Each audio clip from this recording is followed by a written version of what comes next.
speeches this morning. And here at Country School, one of the things that we value is giving our students the opportunity to explore their interests, to share their perspectives, and to find their voice. And in middle school, that is something that our students continually work on, is continuing to strengthen their voice, to organize their thinking, and to present it with growing confidence. I'm so excited for all of us this morning to hear the range of topics and ideas that 6H will share with us. Each really represents each student's individuality, curiosity, and their passions. So enjoy the speeches that we are about to hear. Please join me in silencing your phones, if you have one on you, and help me welcome 6H to the podium.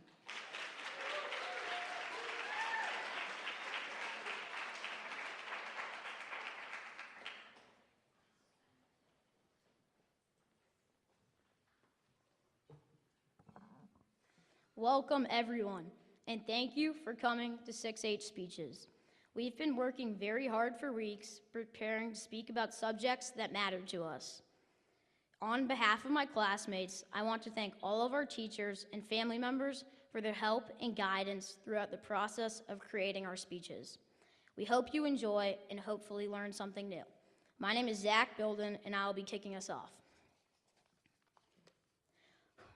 Have you ever had a negative thought get stuck in your head or felt like your brain was trying to trick you? Hi, my name is Zach Bilden, and this happens to me sometimes because I have anxiety. For those of you who don't know, I was diagnosed with anxiety about 3 years ago. It is something that stresses me out, but I found many strategies that help me with it, including my favorite sport, soccer.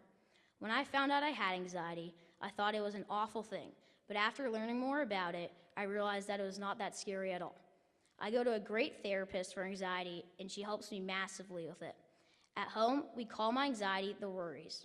My family members are also very helpful, and with their support, I'm learning how to embrace and manage my diagnosis because it is a part of me. According to Harvard Health, anxiety is a reaction related to stressful situations. It is related to fear and is in your head. When your brain detects danger, it releases a chemical and nerves signal each other, which causes your brain to release hormones that regulate bodily activities. You might be thinking, that sounds just like worrying. However, anxiety is actually a little different because it is more intense and arises from threats and other reasons. Luckily, there are many treatments for anxiety disorders. You can go to a therapist for anxiety, and it can be treated with behavioral and medication therapy. Sometimes just taking a break to relax can calm it down. To gain a better understanding of anxiety, I asked my therapist some questions. She explained that I am definitely not alone.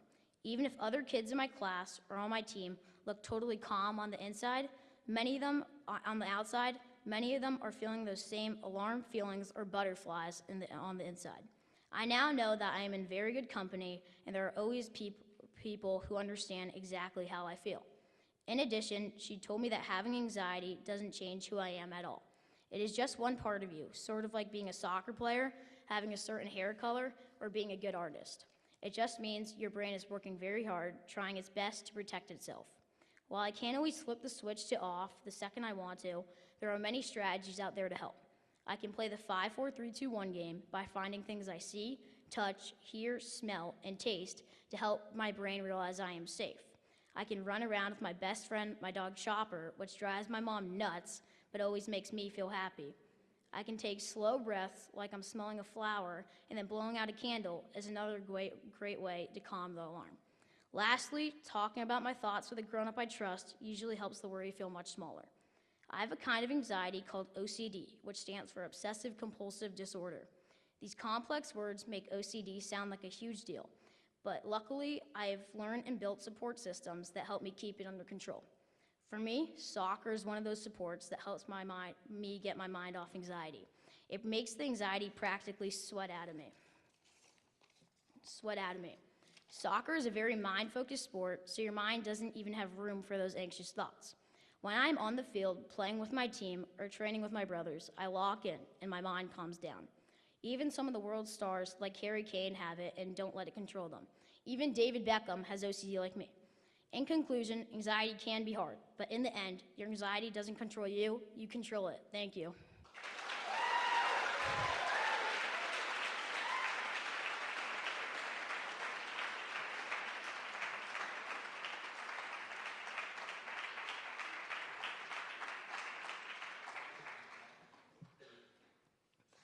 Did you know that 65% of people that journal for wellness have better overall stress outcomes and 68% have better overall health results? Hi, I'm Evie Lasco, and I'm here to talk about wellness and how journaling helps support one's wellness journey. Did you know that people like Albert Einstein and Marie Curie had journals? You don't need to be a good writer, you just need to write what comes to mind. According to the Global Wellness Institute, wellness is described as the active pursuit of activities, choices, and lifestyles that lead to systemic health. One component of my wellness journey includes journaling. For me, journaling is a way to get my feelings out on paper. One afternoon, I was scrolling on YouTube in my bed one day. I came across journaling. I guess social media can be used for good things sometimes. I started journaling in December of this past year since I saw that video and decided to try it. Since I started, I have noticed that my quality of sleep has increased and I'm not as stressed out. What I do is fill out my 5-minute journal in the morning and at night. In the morning, I write about what I'm grateful and excited for that day, as well as an affirmation. This boosts my mood immediately and sets me up for a great day. After conducting some research, I learned that expressive writing helps mental and physical health by showing emotion. It can boost mood and feelings of distress as well. Many people can use journaling for different reasons, such as showing gratitude, or maybe even planning something. It can help in many ways depending on what you are using it for. For me, being overly grateful is a good thing because it brings out the good times, even if I'm going through a hard time. It is a way to cope with emotion or things that you don't want to share with others around you. What I'm trying to get across is kids may feel stressed out by sports, homework, really anything, and think they have no time, but journaling is a way to cope, especially at my age. Journaling helps boost moods, relaxes the mind, and calms feelings of distress. Small actions can create a big impact. Even though it seems small, journaling can affect your day completely and boost confidence levels. Don't worry, you don't have to be a good writer to journal. So next time you see a journal, maybe at the store or at your house, try picking it up and writing. You won't regret it. Thank you.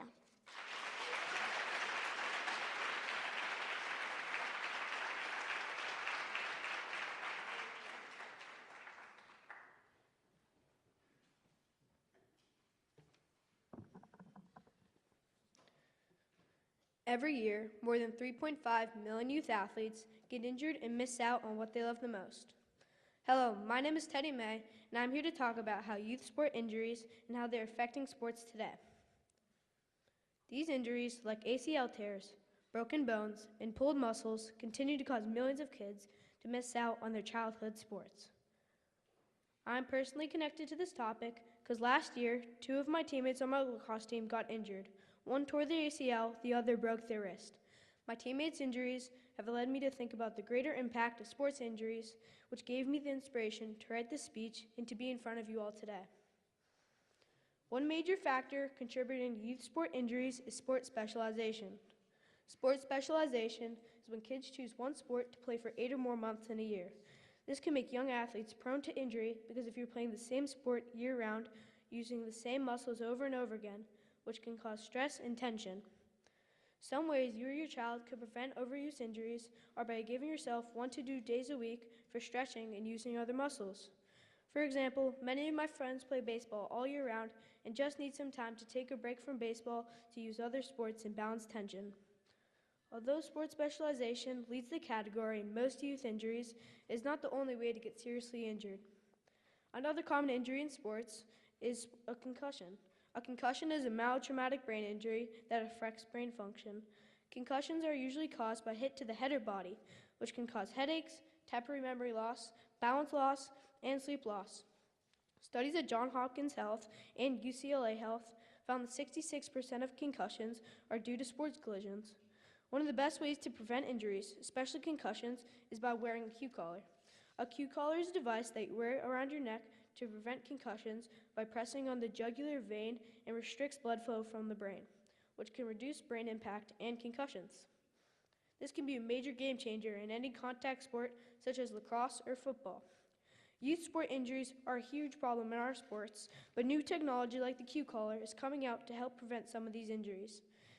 Every year, 3.5 million kids miss out on playtime, which many of you know does not last forever. I believe that it is important that all youth athletes get time to enjoy and play all youth sports without the fear of injury. If athletes, coaches, and parents all work together, youth sports can be safer for everyone. Thank you.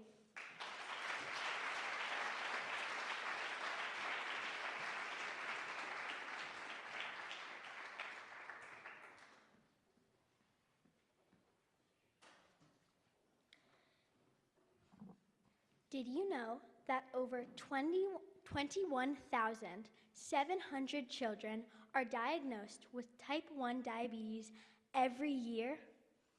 I'm Sina Tangen, and I'm here to tell you about the realities of living with type 1 diabetes and my journey to take control over my diagnosis.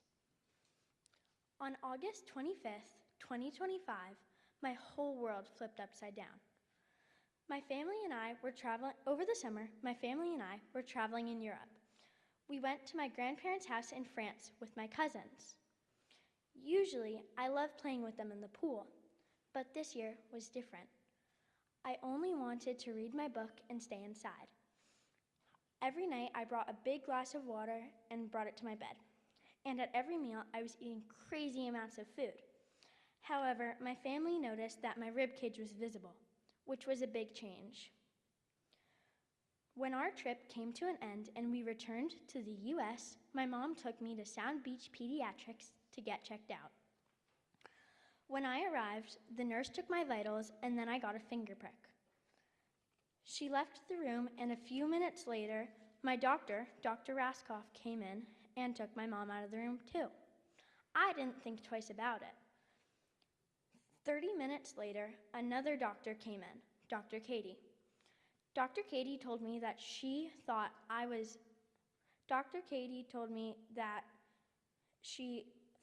she was 99.9% sure that I have a disease called type 1 diabetes. There are two types of diabetes, type 1 and type 2. Type 1 is an autoimmune disease where your pancreas doesn't produce any of the hormone insulin, which regulates your body's glucose. That means that I need insulin in order to control my glucose to survive. The same day I was diagnosed by Dr. Katie, I was rushed to the Yale New Haven ER for treatment. After being evaluated, a nurse told us that I was in a state called diabetic ketoacidosis, DKA. This is when glucose continues to accumulate in your bloodstream until eventually it turns into acid. If DKA isn't treated immediately, it can lead to a coma or even death. My parents and I were terrified. Pretty soon, I found out that I was going to have a finger prick every hour and blood drawn every 2 hours, as well as 2 IVs. This really set me off. I could not control myself. A nurse came in and knelt by my bed and very clearly and firmly stated, "I know you're scared, but if we don't get this IV into your arm, then you can go into a coma." At the time, I didn't know what a coma was, but I got the feeling she wanted me to shut up. After what seemed like ages, I was transferred to the Pediatric Intensive Care Unit, PICU. The next few days were all about learning. We learned about insulin. After 2.5 full days of learning, I was able to leave the hospital. Over the past 8 months, I've been working on controlling my glucose levels and I've been able to meet amazing allies like this girl named Campbell, who came to my house and taught me all the tricks to make life with T1D as easy as possible. This made me feel less alone. Life at school isn't just a piece of cake. Every day at lunch, I get my food and then I go to the nurse's office. Mrs. Lenhard and Miss Vandenbosch are always very welcoming and prepared. They have already accounted for the carbohydrates of the food I will be eating before I come in. In the beginning, Miss Vandenbosch would have to manually inject me using a pen-like device. But now I have an insulin pump attached to my body, which means that I only have to change it out every 3 days instead of multiple manual injections before meals. In order to control my glucose levels, I have a continuous glucose monitor, CGM, attached to my arm as well. This allows me to read my levels on my phone instead of having to do finger pricks. Did you know that there are over 42 factors that contribute to your blood sugar other than carbs, including weather, stress, activity, hormonal changes, mood, and lack of sleep? You must be careful and pay attention to these factors because if you do, then you can eat anything as long as you account for the carbs and never have to feel limited. I hope my speech has helped you understand more about type 1 diabetes and made it clear that even though diabetics have to think about every bite they take, they are just as normal as you. Thank you.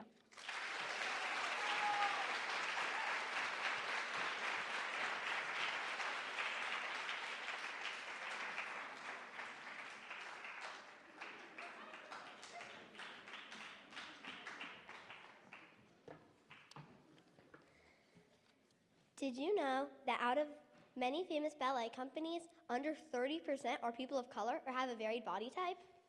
Hi, I'm Anna Grace Hudson, and I know that the dance world has become more inclusive over time. However, I believe that still has a long way to go.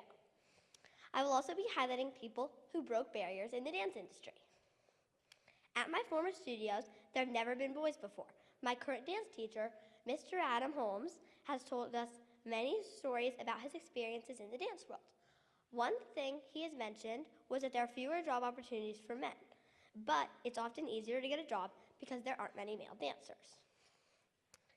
That brings me to Mikhail Baryshnikov, the first male to become a pro ABT dancer, and in 1978 joined the NYC Ballet. His focus is on ballet, modern, and contemporary dance, known as one of the best dancers of all time. He broke gender barriers in the dance world, and throughout time, many male dancers have experienced bullying, isolation, and lack of training opportunities. Also, strictly only being allowed to do lifts and jumps. However, because of Baryshnikov and other brave people like my dance instructor, Mr. Adam, dance has become a more inclusive world for male dancers, but it still has a long way to go. In my experience, I have witnessed people of diverse body types being put in the back or covered, which I believe is not fair.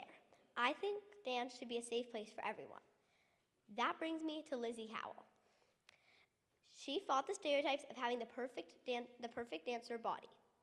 Lizzie started dancing when she was 5.5 years old. When she was 12, a dance coach told her she would have to lose weight to continue dancing. But instead, she persevered. She focused only on the styles of ballet and contemporary. One of her main performances was the French Immersion Song Competition, where she performed in front of 100,000 people live with 182 million viewers. She was once told no professional company would hire her because of her size, but look at her now. She's very successful. The pressure to have a slim and tall body in the dance world still exists today, but is less restricting. Because of people like Lizzie, the dance industry has become a more inclusive place for dancers of all shapes and sizes. One thing that is great about my studio is that I get the opportunity to dance with people of all races. That wasn't always the case for young dancers like myself. Race barriers in the dance world have included limited access for training and costume and gear exclusion for people of color. One major reason why dance has become more inclusive for people of color is Misty Copeland. Copeland broke race barriers in the dance industry by becoming one of ABT's first African-American female soloists in 2007. Copeland started dancing when she was 13 years old and joined ABT in September of 2000. And she was the first African-American to ever be promoted to a principal dancer in the company's 75-year history. Misty Copeland changed the dance world by being an example for people of color in the dance world as a whole.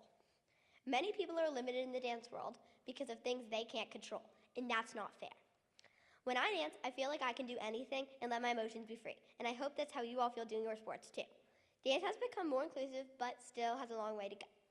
I believe that if you love something and put in hard work and effort, you should never be limited. So get out there in your sport. Maybe you can break barriers like Mikal, Lizzie, and Misty. Thank you. Thank you very much.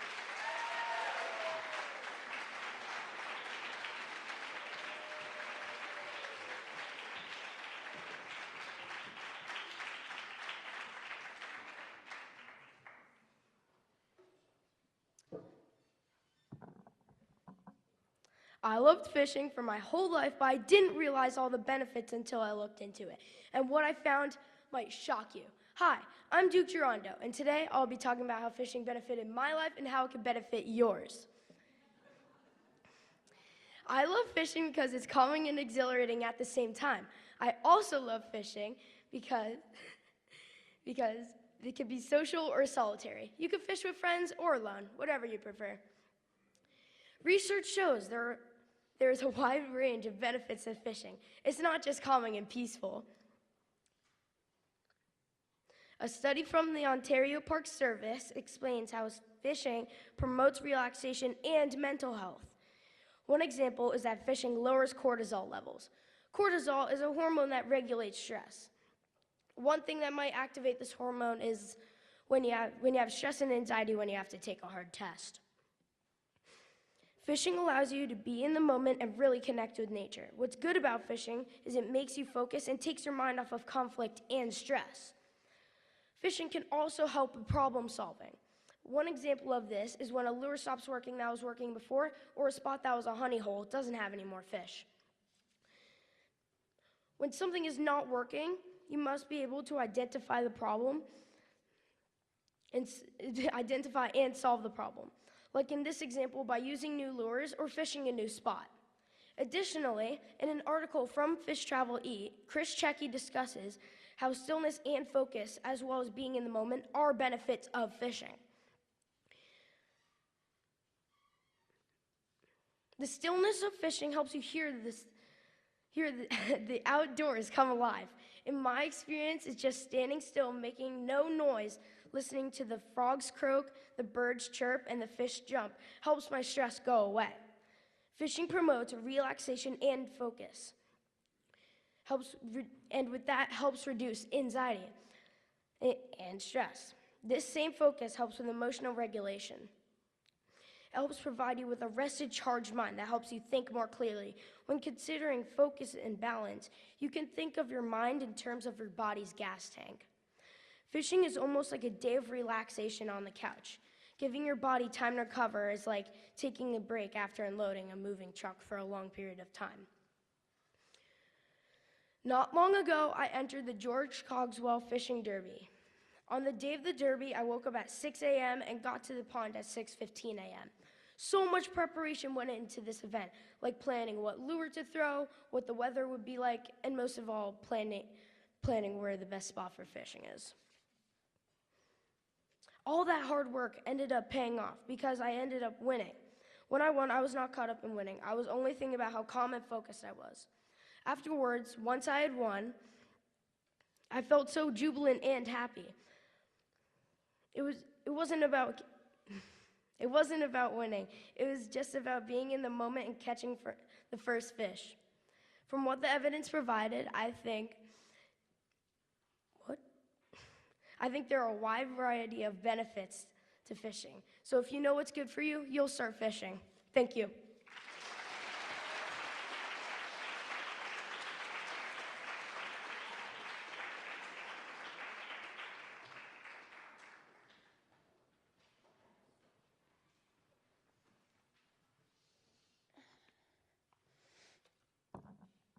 Do you have an important family tradition that makes you feel like you belong or feel loved?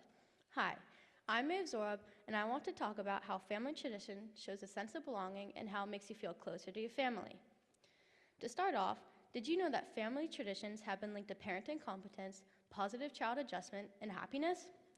On the other hand, not having family traditions can make children lose a sense of belonging and potentially experience less emotional stability. Every Christmas, I go to my grandparents' house in Pittsburgh, Pennsylvania. When I arrive, I'm greeted by my grandparents and some of my cousins with a warm welcome and hug. As the day goes on, more of my cousins and I meet up. My cousins are mostly older than me except for 3 of them, Killian, Jane, and Charlotte. In total, there are 16 of us, ranging in age from 23 to 3. But there's one cousin in particular that I hang out with the most, Killian. He and I are pretty close in age, and we get along really well. We usually hang out in the big hallway of my grandparents' house, playing games we made up with our imagination before and after dinner. A couple weeks ago, he came to Connecticut to surprise me.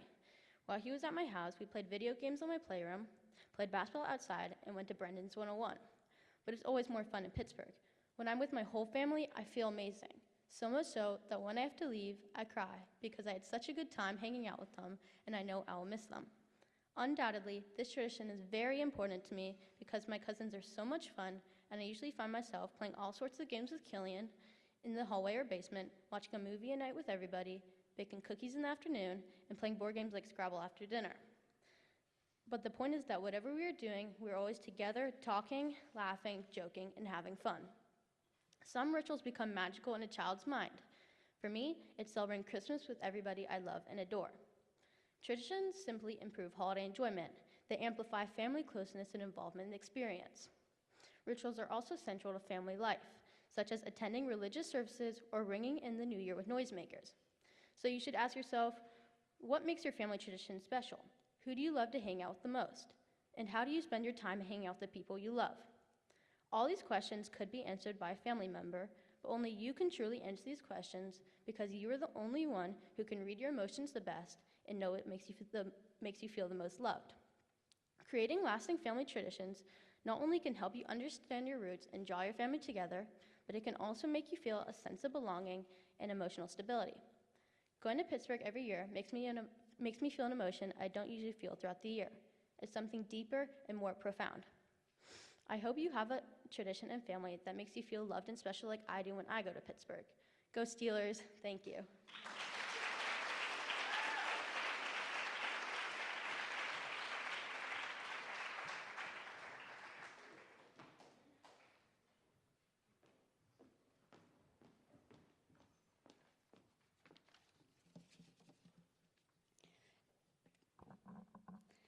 Do you have that one thing in life that'll never get old?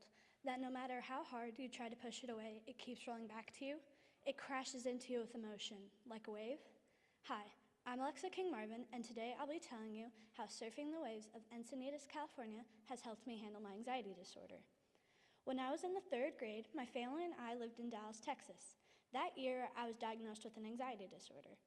According to the Encyclopedia Britannica, the medical definition of anxiety is any of the several disorders that are characterized by feelings of fear that arise without any specific meaning or cause. At the time, I didn't know what types of anxiety I had, but one thing I do know is that when I'm surfing, that anxiety, that fear goes away. I don't have to think about anything, and therefore I'm fearless.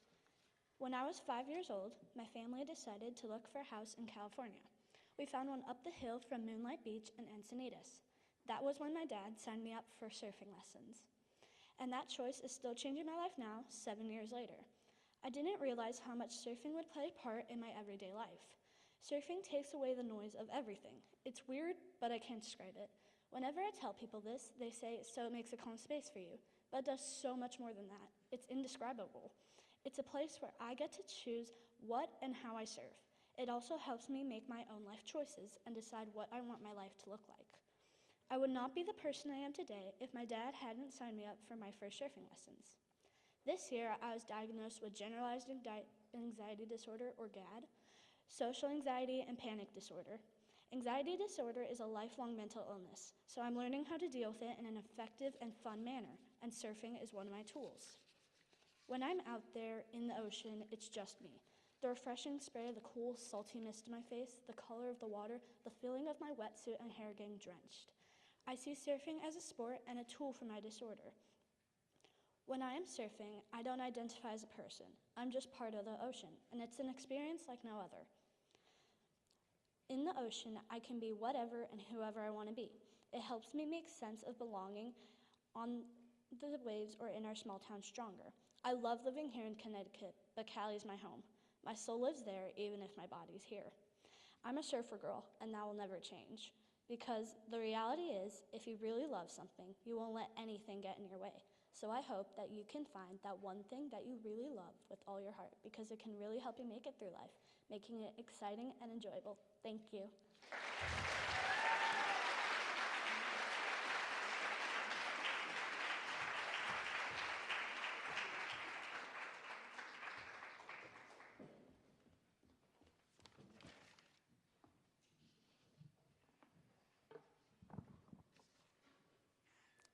Ladies and gentlemen, raise your hand if you've ever heard of AI. Thank you. You may put your hand down. Now raise your hand if you believe AI is short for artificial intelligence. Hi, I'm Mimi Hastings, and I am here today to share with you that AI is in fact short for academic integrity. According to the University of North Carolina, academic integrity is the commitment to and demonstration of honest and moral behavior in an academic setting. There are 6 fundamental components of learning: respect, courage, responsibility, trust, honesty, and fairness. If you follow along the lines of these values, you have academic integrity. I strongly believe that academic integrity is one of the most important ideals you can uphold. It improves learning abilities, promotes independence, and increases work ethic. Academic integrity is essential in supporting your learning. Christine Lee, an author from the National Association of Secondary School Principals, states that cheating shortcuts reduce learning opportunities for students. Additionally, copying others' words onto your paper will not allow teachers to provide accurate results or feedback for the student, therefore creating obstacles for students. Without academic integrity, students struggle and exhibit low effort in an academic setting. Another major benefit of academic integrity is that it prepares students for their future beyond the classroom. During the process of hiring a candidate for a job, managers look for integrity, intelligence, and energy. According to Warren Buffett, if you don't have the first one, the other 2 will kill you. Several studies state that dishonesty in college will continue into workplace careers. All advanced degree programs agree that accepting students who succeed without using technology tools as a crutch will have a beneficial effect on their education.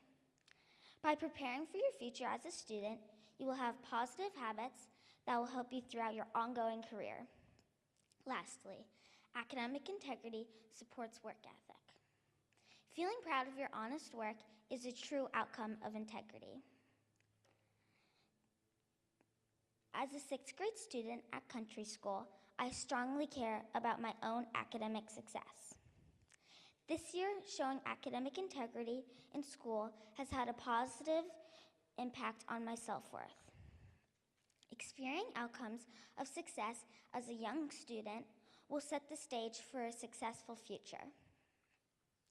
If you ever feel like you do not want to put in the effort, remember, you are not cheating the system, you're cheating yourself. So as we ponder the question, what would we do without artificial intelligence? I hope you leave this space with the knowledge that the actual AI we cannot live without is our own academic integrity. Thank you.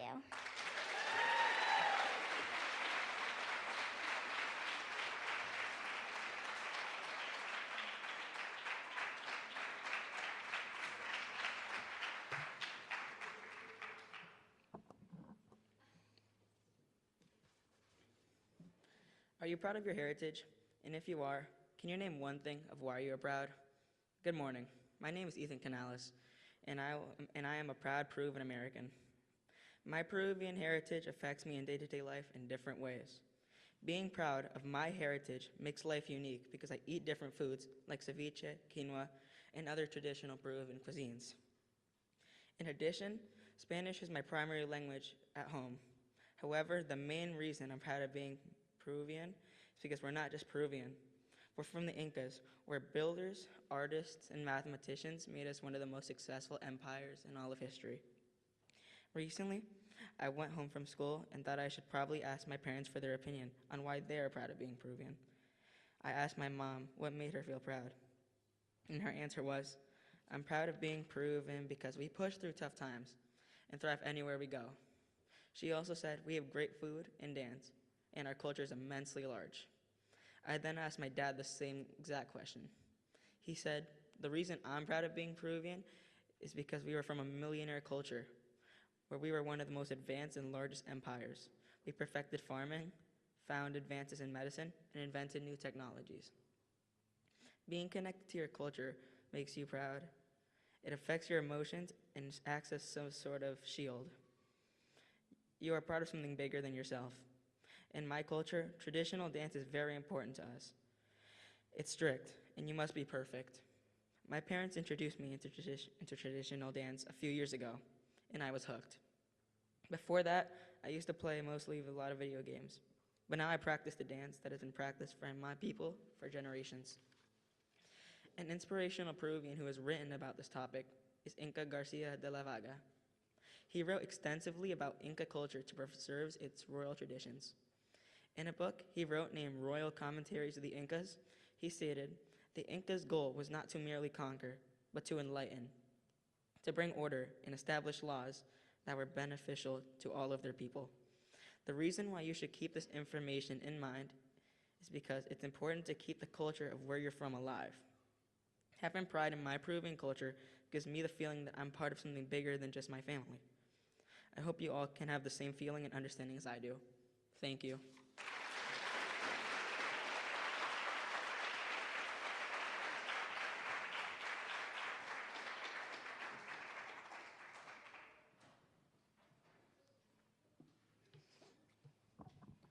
Did you know that coaches can have a huge positive effect on kids' lives? Hi, I'm Lucas Smith, and I know my former soccer coach, Coach Bruno, has truly changed my life. Coach Bruno worked with me from the start and encouraged me to work harder and push my limits. He helped me understand that even though something is hard, the effort you put in almost always pays off. So what makes a good coach? The University of Pittsburgh says that a good coach is positive, supporting, trusting, and goal-oriented. Coaches need to make them feel safe. A good coach trusts what you say or do, and you can trust them as well. An effective coach will lift you up when you are down. Coaches will help you get to your goals and will only do what's good for you. That's what makes an effective coach. For this speech, I interviewed Coach Bruno about what makes him such an effective coach. He said that one mark of an effective coach is to make an impact on players for years to come, such as helping players prepare for a game both mentally and physically.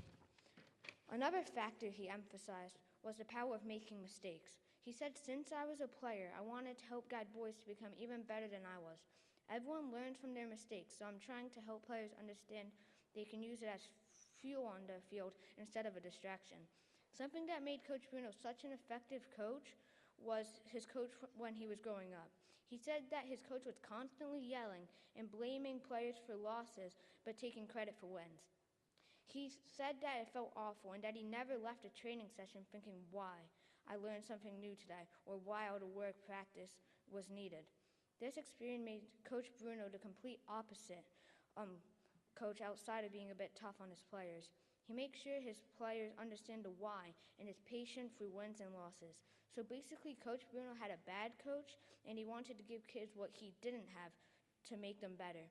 He used his experience as motivation to be the best coach he could possibly be.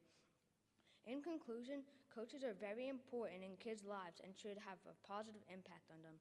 A good coach is positive, supportive, trusting, and goal-oriented. Coaches who have these qualities normally change people's lives for the better. Coach Bruno has certainly changed my life for the better. Thank you.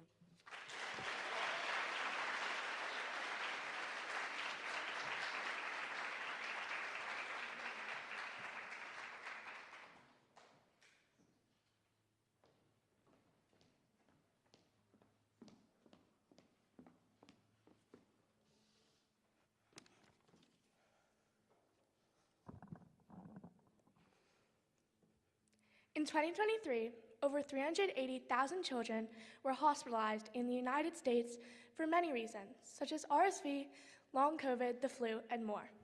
Hi, I'm Hope Gale, and I was one of those kids. In 2023, I had a cold, but it was much more than that. I am the kid that loves school, for many reasons. So when I was staying home a lot, my parents knew there was something wrong. From what I remember, it all started to go downhill when I had major neck pain after waking up one morning. I went to an orthopedist and got diagnosed with torticollis, or wry neck, which is a common illness that causes pain or stiffness in the neck. During this time, I started to feel awful, but had no fever, so I was taking Tylenol to feel better. This would later prove to be unhelpful. After receiving another false diagnosis, I went to Trumbull to see a different specialist, who said I didn't look okay and wanted me to go to the Yale New Haven Hospital ER. Once I got to Yale, I was taken to a room where I had blood drawn and my first of many IVs. In your bloodstream, you have a thing called white blood cells, or leukocytes. These are living cells produced in the bone marrow that move through the bloodstream in order to fight infection. The doctors knew there was something seriously wrong when my white blood cell count was very high. So they took me to a room upstairs where my dad told me we would be staying for a while. After having a CT scan, I was moved to the pediatric intensive care unit. It turns out that I had had a sinus infection that had spread throughout my body, and since I had so many white blood cells trying to fight my infection, I had very bad blood clotting. My illness was so serious because my infection had spread to the lining of my brain called the meninges. It turns out that the Tylenol I was taking before I was in the hospital was taking away my extreme fevers that would have indicated I was not well much sooner. My weeks in the PICU were filled with MRIs, get well soon gifts, rounds, more MRIs, and lots of walking through the halls. Next, I got a PICC line, otherwise known as a peripherally inserted central catheter. After a long 3 weeks, it was finally time to get discharged from the hospital. I got moved downstairs and we started to pack up my stuff. I remember feeling free again, free to walk on my own, to just be alone, to go to school, and to go home. After the doctors came to make sure I was okay and teach my parents more about how to use my PICC line, I got to leave. After a few months of further treatment, I got to go back to living my life again and be as normal as I dreamed throughout the whole time. Finally, in 4th grade, I had my last of what seemed to be a million MRIs, and now I am back to doing what I love. Something that has stayed with me throughout this experience is the fact that I went weeks without a true diagnosis. The reasoning for this is most likely because I was a 3rd grader, and it felt like many adults thought I was faking. I'm a kid, so I'm probably faking, right? Wrong. From my research, I learned that this experience could be defined as medical gaslighting or symptom invalidation, which is when a doctor doesn't take you seriously due to gender, race, age, or other reasons. According to PMC, or PubMed Central, over 70% of rare disease patients report having been misdiagnosed or told that their symptoms are psychological. At the point where I was feeling my worst, people thought I was faking after complaining about 3rd grade annoyances, like a bad lunch day or a test. Some believed that my illness was more of a psychological issue than a true painful disease. I don't blame them though. I complained a lot, and I still do. In conclusion, as a kid who went through the challenge of overcoming extreme illness, I want you to be aware of the difficulties going through this hardship and overcoming it. So, if you ever meet someone who has gone through extreme illness as a child or is currently going through it, I hope you feel a stronger sense of respect and empathy for them. Thank you.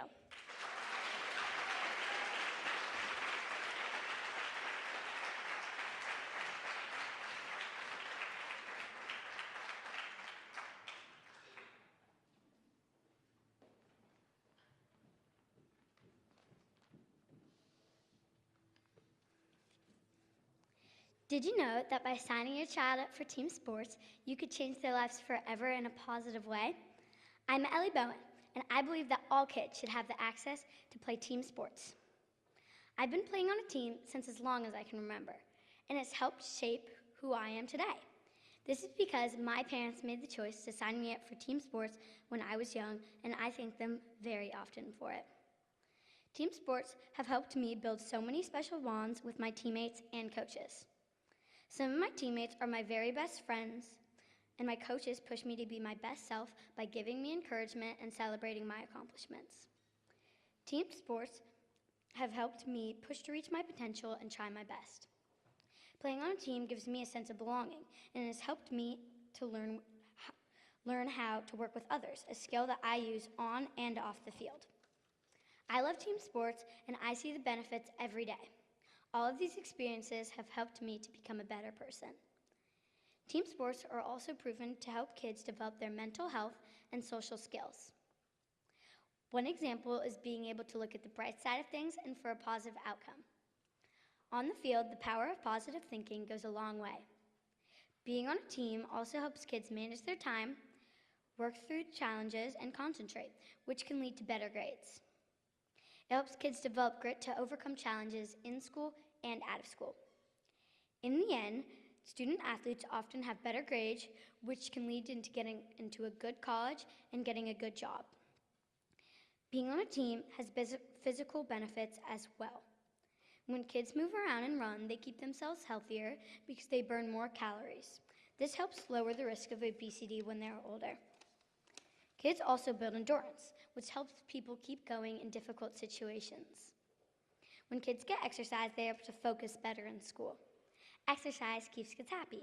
When people work out, they boost something called endorphins, which are natural chemicals in your body that make people feel good.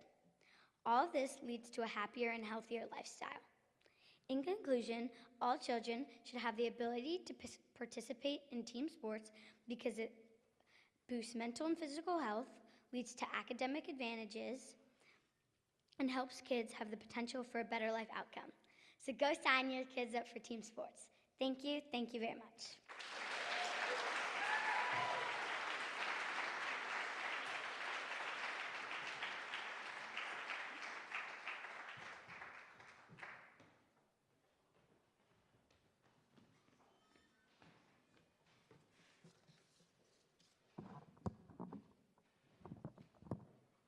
Have you ever wanted to learn how to play your favorite songs? My name is Finley Richards, and I'm going to talk about how learning to play music has benefited me and how it can benefit you. I've been playing the guitar for 3 years, and I really enjoy it. I love it because I like being able to play some of my favorite songs. Whenever I'm feeling emotional, music gets me out of that mood and gets me into a whole other mood. When I'm feeling angry, I like to play the drums. I play metal music or music that is really strong. Metal is highly amplified distortion with extended guitar solos, empathetic beats, and overall loudness. So when I want to get my anger out, I play Eyeless by Slipknot. It's a hardcore metal song that's really fast. When I'm feeling happy, I can play guitar or the drums. I usually play classic rock. Classic rock is a genre of music that primarily encompasses rock music from the 1960s through the early 1990s. So when I want to practice and continue being in a good mood, I often play Stone Cold Crazy by Queen. Playing this song on the guitar makes me feel fun and happy and just really pumped up. The point is that playing music is a way for me to enjoy my time. When I was younger, my dad introduced me to listening to music from the 80s and 90s, and I got really into it. I wondered, wouldn't it be really cool if I could learn how to play these songs? And I realized that my dad was also a musician and could play the guitar and the drums. So one day, I asked my dad if I could see his guitar, and I tried messing around with it. And I thought, this is really cool. Later on, I had a friend who used to go to School of Rock in Richfield and really liked it. So we decided to do a trial lesson, and I was immediately hooked. I started learning to play guitar first, and it wasn't until about a year after that I started playing the drums. I like both instruments equally, but I think I'm more talented at playing the drums. Learning to play music with School of Rock has definitely made me more courageous on stage. When I'm playing music, I don't realize that there is a whole crowd in front of me, and I'm in the zone. I feel exhilarated and happy after I play. For those of you who don't know, School of Rock is a global performance-based music education franchise with over 400 locations, teaching kids and adults to play instruments through private lessons and group band rehearsals using a patented method. It emphasizes live performances at real venues, offering programs like Rock 101, focusing on guitar, bass, vocals, drums, and keyboards. School of Rock made me more passionate about music and performing, and now identify as a musician. I highly recommend going to School of Rock if you're interested in learning how to play an instrument. Being able to play music brings me great joy, and I hope that more people will have the opportunity to learn how to play music so they can express themselves and experience the same joy that I feel. Thank you.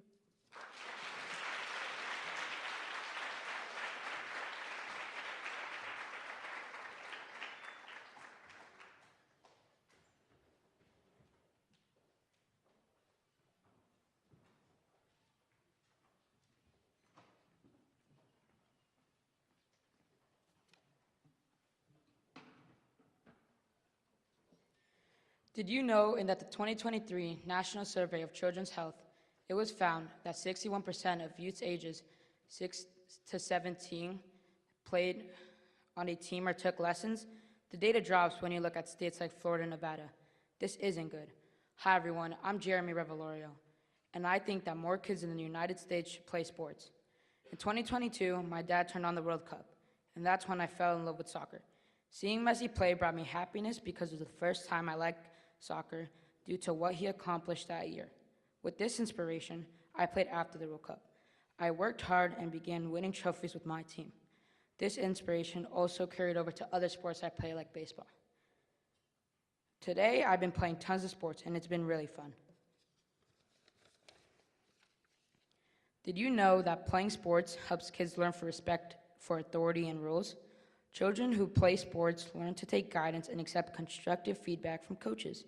Playing sports also helps kids speak and communicate clearly with teammates and coaches. In most team sports, children need to communicate clearly, quickly, and with confidence.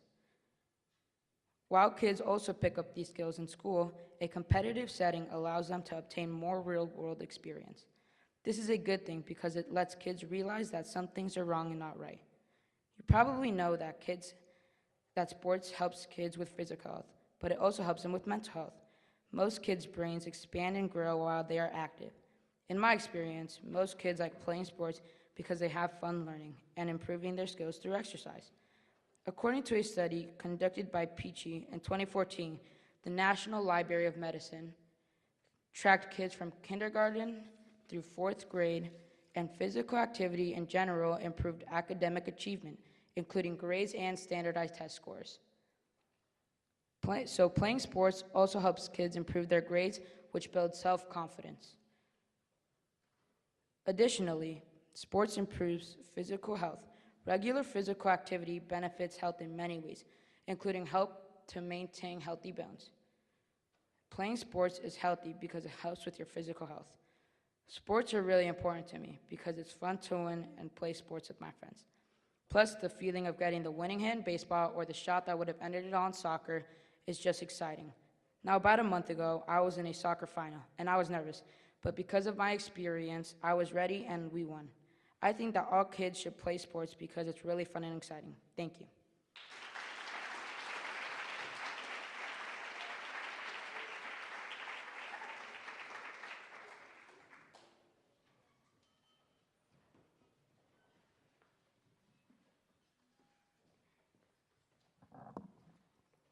Did you know that about 40% of twins between ages 1 and 3 develop cryptophagia, a language only the two of them understand? Hello everyone, I'm Emmy Sossler, and I'm here to talk about being an identical twin, which I am. According to Psychology Today, twins have a different emotional bond than regular siblings. They're naturally more attached to each other and are almost synced. As a twin, it's helped shape who I am. I've learned to share and cooperate from a young age. I've always had someone who understands me better than anyone else. Although we bicker and annoy each other sometimes, my twin Bella is my other half. Unlike singletons who typically use their parents as their primary source of security, twins often view each other as their main attachment figures. Studies consistently find that twins rely more on their co-twin for emotional security than non-twin siblings. Twins, especially identical, have a deep biological bond established in their shared genetics. Data suggests that the bond between twins is rooted in physiological synchrony and shared genetics. According to the National Institutes of Health, research indicates that twins show synchronized behavior, like being asleep or awake at the same time, 94.7% of the time in the womb. The fact that twins experience the same milestones and developmental achievements is a direct result of this synchronization. Many twins are extremely similar, not only in appearance. This reality begs the question whether this is because of nurture or nature. Are twins so similar because of their environment or because of genetics? This question was tested in the Minnesota twin study, where two twins separated at birth grew up in different places but ended up living eerily similar lives. Psychology Today says their shared genes predispose them to have the same interests and be drawn to the same people, places, and events. And genes contribute everything from food preferences to choice of profession. While many twins are similar due to shared parents and the same home environments, their similarities also stem from identical DNA. Being a twin, there's always been healthy competition, which I think has pushed both of us academically, socially, and in activities. Studies show that twins usually have slightly higher grade point averages and often participate in similar extracurricular activities. According to PubMed Central, twins, especially girls, have lower rates of behavioral and emotional disturbances in childhood, likely because of having a built-in companion. I asked Bella what she thinks the best thing about being a twin is, and she says, since we're the same age, we relate better. Sharing all of my experiences with a companion is different from having an older or younger sibling. We face the same challenges and choices. Although we've spent our whole lives as the twins, we will start to figure out our own interests and head off in different directions. More and more, the twins is starting to feel less like a label and more like a foundation. I don't know where we'll end up, but I'm looking forward to watching us grow into two different people who just happen to have the exact same starting point. Thank you.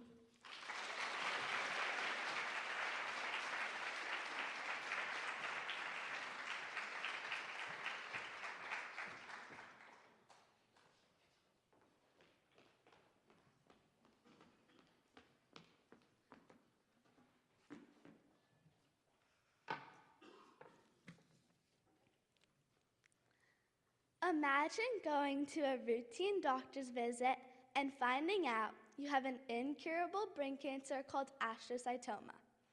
Well, that's what happened to my aunt, and that was, and still is, the scariest moment in her life. Hello, my name is Lily Liskevich. I chose this topic because my Aunt Bree and 24,500 people in 2025, according to the National Cancer Institute, had that same experience that I just told you. My Aunt Bree's story starts in November of 2014, when she was 31 and in business school. While she was at school, she was experiencing vision problems. So she had an MRI of her brain. An MRI is a test that creates clear images of the structures inside your body using a large magnet, radio waves, and a computer. Healthcare providers use MRIs to evaluate, diagnose, and monitor several different medical conditions. That's when she found out that she had something called astrocytoma, a type of brain cancer that doesn't have a cure. To treat her illness, my Aunt Bree first went to San Francisco to have surgery. After her surgery, she felt weak, tired, couldn't talk or move. But fortunately, Bree had family who lived in the area, so they took care of her. After her surgery, Bree had chemo for 4 years, which helped destroy the cancer cells and prevent tumor growth. This event was both traumatic and impactful. After getting out of the hospital, Bree joined an organization called Cycle for Survival. Their goal is to turn bold ideas into life-saving breakthroughs. They work directly with Memorial Sloan Kettering to fund research for cancer treatments. She reached out and they said, "Do you want to become a team captain?" She started her team, Team Bella Vita, and raised $50,000 for cancer research. This money actually helped fund the first FDA-approved astrocytoma medicine, which now helped treat her tumor since it started to grow again. Cycle for Survival helps many people. This month is actually Brain Cancer Awareness Month, so if you can, you should donate to organizations like Cycle for Survival. The first time I found out about having brain cancer was in 2022, when I was scrolling through my baby photos when I found a photo of my family and me at her fundraiser party to help raise money for Cycle for Survival. This story holds a huge piece of my heart because Bree is so special to me, and she's always kind, thoughtful, and very fun to hang out with. I think that Bree's story holds an important lesson. Even if you go through hard times, you have to persevere and get back up. I hope Bree's story taught you a little bit about how brain cancer and other types of cancer affect a person's life, the people around them, and that every setback is a setup for a comeback. Thank you.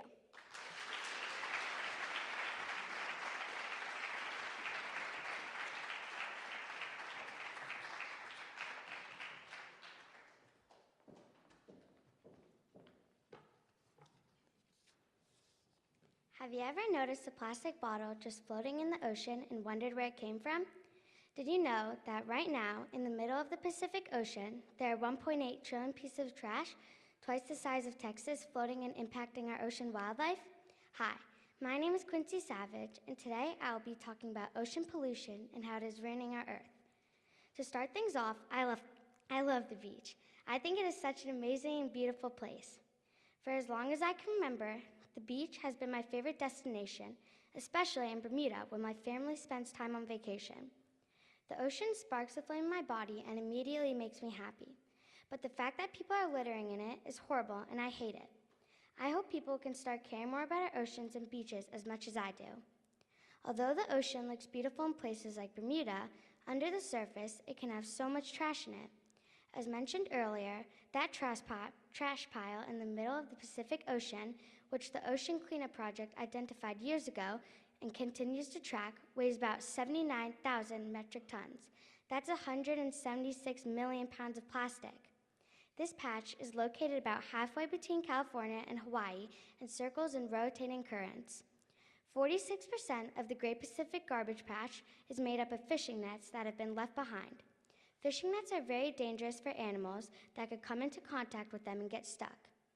Interactions with these discarded nets, also called ghost nets, often result in negatively impacting wildlife.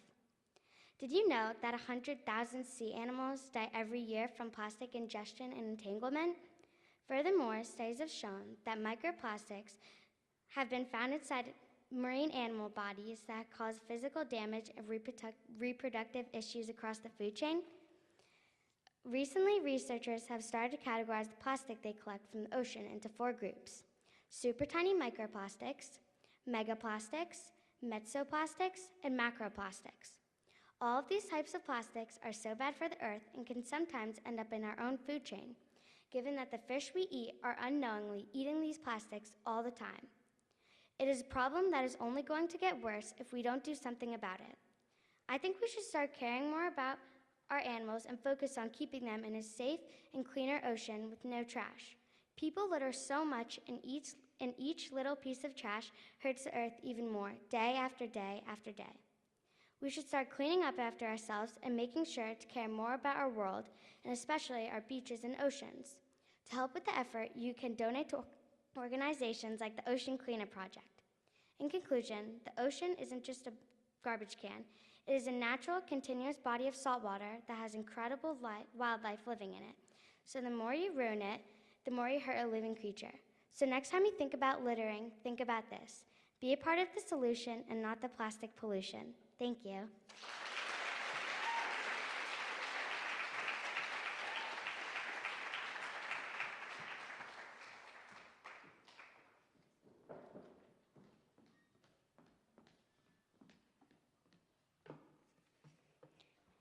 Did you know that if you factor in annual wages, salaries, and commissions, a woman makes 71 cents for every dollar a man takes home in the United States? Hi, I'm Isa Wagner, and I believe the pay gap between men and women is a big problem. Before we get into the pay gap, I think we need to talk about feminism. Feminism is the belief in the social, economic, and political equality of women and men. Anyone can be a feminist if they believe in equality. That's why I'm confused as to why historically men have made more money than women for working the exact same job. Inequalities like the pay gap can negatively impact a woman's life because it is shown to be one of the main causes of poverty. Even though the Equal Pay Act of 1963 made paying a person less than another for the same work illegal in the United States, a significant gender pay gap persists. Female doctors, for example, usually make an average of about $318,000 per year. Male doctors, however, earn about $414,000 per year. That is almost a $100,000 difference. This makes me sad because it shouldn't be something that is tolerated. In addition to the pay gap, historically women usually had very restricted job opportunities. For example, teaching was one of the only jobs for females. Even though teaching is a great job for women both in the past and today, it is still not a very high-paying job. This means that if a woman goes into a lower-paying profession, despite the quality of work, they sometimes have to rely on another person's paycheck to make ends meet. In addition to not getting paid enough, women often pay more money for daily things like a haircut. This is called the pink tax. The pink tax is a gender-based price disparity where products or services marketed to women are often more expensive than similar items for men, regardless of quality or ingredients. If you put all of this together, which is the pay gap plus limited opportunities plus the pink tax, it equals unfair. When men get paid more money, have more opportunities, and pay less for goods, it gives men a place of higher power, and that is not okay. A few weekends ago, my mom took me to a women's rights march called the Screamfest. She thought it would be a good idea for me to learn about what I can do to protest inequalities for women. It gave me a taste of what kind of woman I want to be. While I was there, they started to sing a few songs that they had written about women's rights.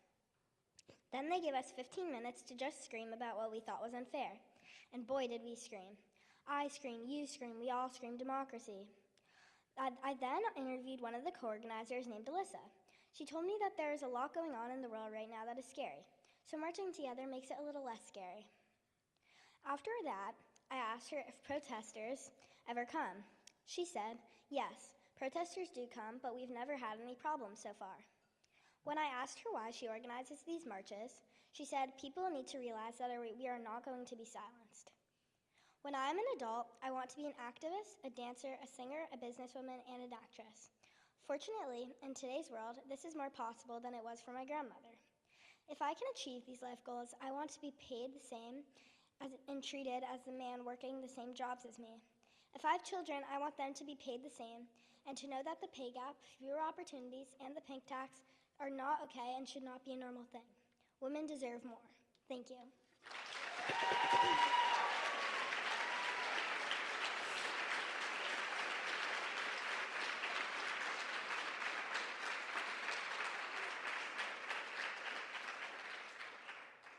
Thank you so much for coming to listen to our fantastic speeches. Over the past 7 weeks, we have worked extremely hard to write, practice, and deliver stories that are meaningful, thoughtful, and inspiring. We are so grateful for your support and for being a wonderful audience. We would also like to give a special thank you to all of our teachers and parents for encouraging us and guiding us through this experience. Let's hear another round of applause for all our amazing speakers for their hard work and courage.